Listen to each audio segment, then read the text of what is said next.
Perkenalkan, kami dari kelompok 11 dengan materi metode analisis data menurut Bogdan dan Biglen.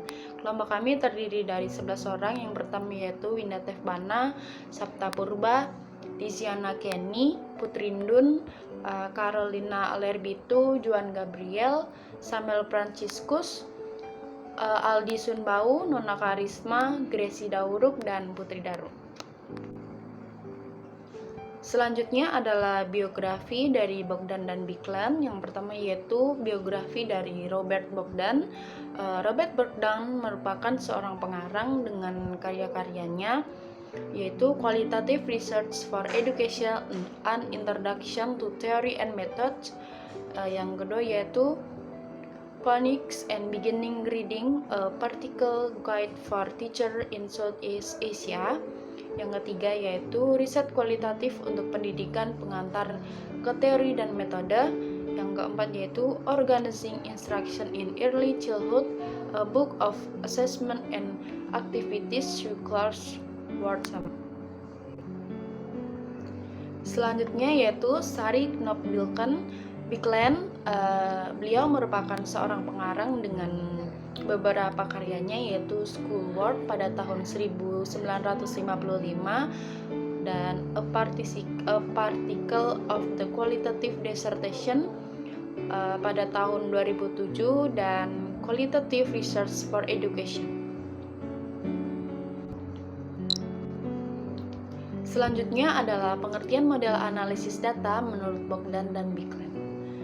Bogdan dan Biglen menjelaskan analisis data kualitatif adalah upaya yang dilakukan dengan jalan bekerja dengan data, mengorganisasikan data, memilah-milahnya menjadi satuan data yang dapat dikelola, mensintesiskannya, mencari dan menemukan pola, menemukan apa yang penting dan apa yang dipelajari, kemudian memutuskan apa yang dapat diceritakan kepada orang lain.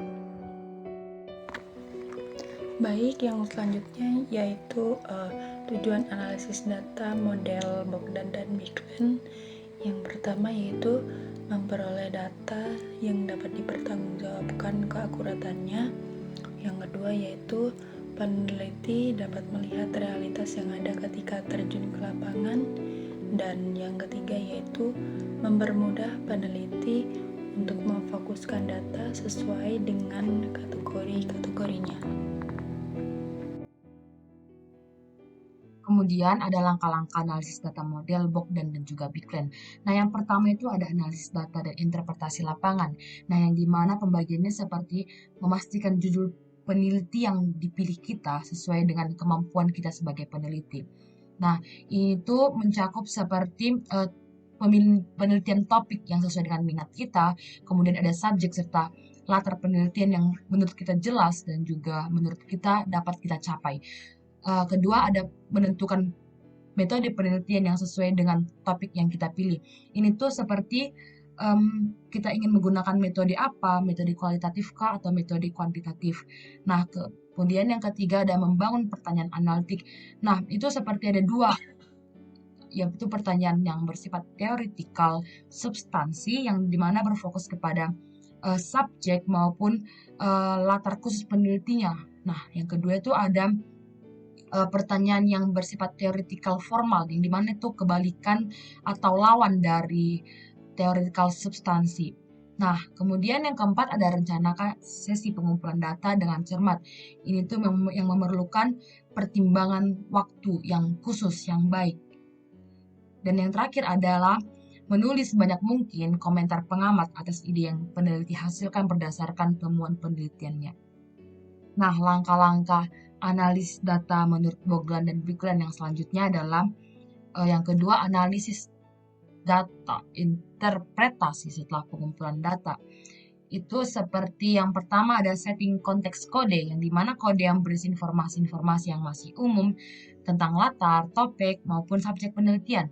Yang kedua ada definition of the situation codes. Ini tuh seperti penempatan unit-unit data yang dapat menunjukkan bagaimana subjek menggambarkan latar dan juga topik penelitian.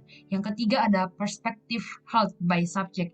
Ini kode yang dibentuk berdasarkan alur berpikir subjek terhadap latar dan topik penelitian. Yang keempat ada subject ways of thinking about people and subject. Ini kode yang dibentuk berdasarkan pemahaman subjek terhadap subjek lainnya.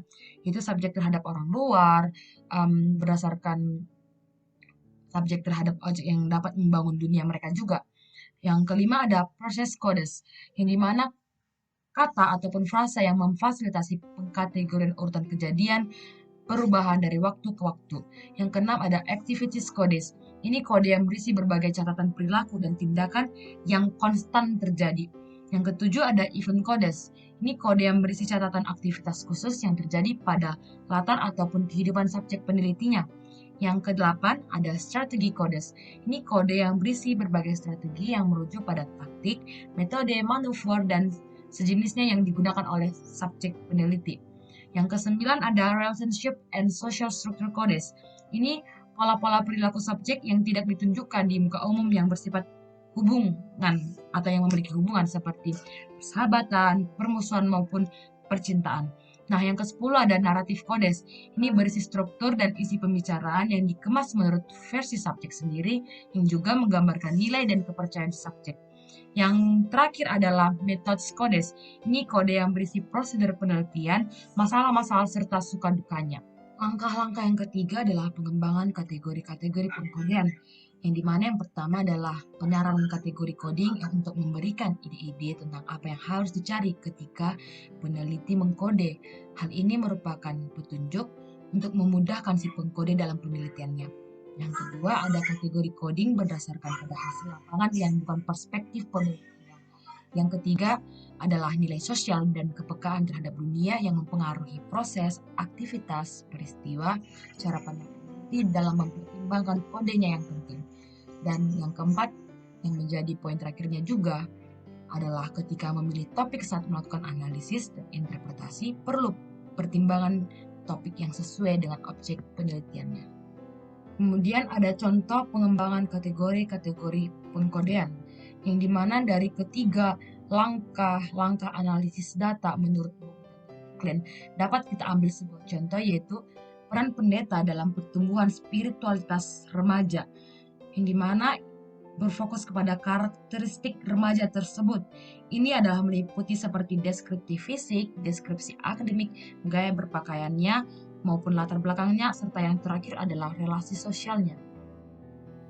Baik, saya akan menjelaskan tentang kelebihan analisis data. Yang pertama, peneliti dapat membuat kesimpulan-kesimpulan yang terbuka, di mana pada awalnya belum jelas, kemudian meningkatkan menjadi lebih rinci dan mengakar dengan kokoh. Yang kedua, membuat peneliti mampu memberikan suatu analisis kepada data yang sudah terkumpul serta terorganisir dengan baik. Yang ketiga, analisis data model ini memiliki keakuratan hasil yang maksimal karena melalui tahap shading. Yang berikut saya akan menjelaskan tentang kekurangan analisis data. Yang pertama, karakter peneliti akan mempengaruhi hasil penelitian. Tahap analisis data cukup rumit sehingga kefokusan peneliti diuji. Yang ketiga, membutuhkan waktu yang cukup lama untuk menganalisis banyak data. Tanggapan kritis, menurut kelompok kami, analisis data merupakan Bogdan dan Bicklin sangat membantu para peneliti untuk menyelesaikan sebuah penelitian dengan baik. Dengan tahap berdasarkan penjelasan yang sudah dipaparkan, analisis data menurut Bogdan dan Bicklin merupakan proses pelancaran dan pengaturan secara sistematika transkrip wawancara. Dan terdapat catatan lapangan serta bahan-bahan lainnya yang dikumpulkan untuk meningkat pemahaman terhadap data tersebut agar dapat dipresentasikan kepada orang lain. Data yang didapatkan tidak diterima dengan mentah-mentah, melainkan melalui beberapa proses sehingga bisa dipertanggungjawabkan keakuratannya. Kesimpulan, analisis data merupakan bagian yang amat penting karena analisis suatu data dapat diberikan arti dan makna yang digunakan untuk masalah penelitian. Data yang telah dikumpulkan oleh peneliti tidak akan ada guna apabila tidak analisis terlebih dahulu. Dalam proses analisis data dimulai dengan menelaah seluruh data tersedia dari berbagai sumber, yaitu wawancara, pengamatan yang sudah ditulis dalam catatan lapangan, dokumen pribadi dan dokumen resmi, gambar, foto, dan sebagainya. Ada beberapa model analisis data yang lazim digunakan dalam metode kualitatif, yaitu seperti: pertama, model Bogdan dan Biklen dilakukan dengan cara A. Analisis data interpretasi lapangan, B. Analisis data dan interpretasi setelah pengumpulan data, C. Pengembangan kategoria pengkodean.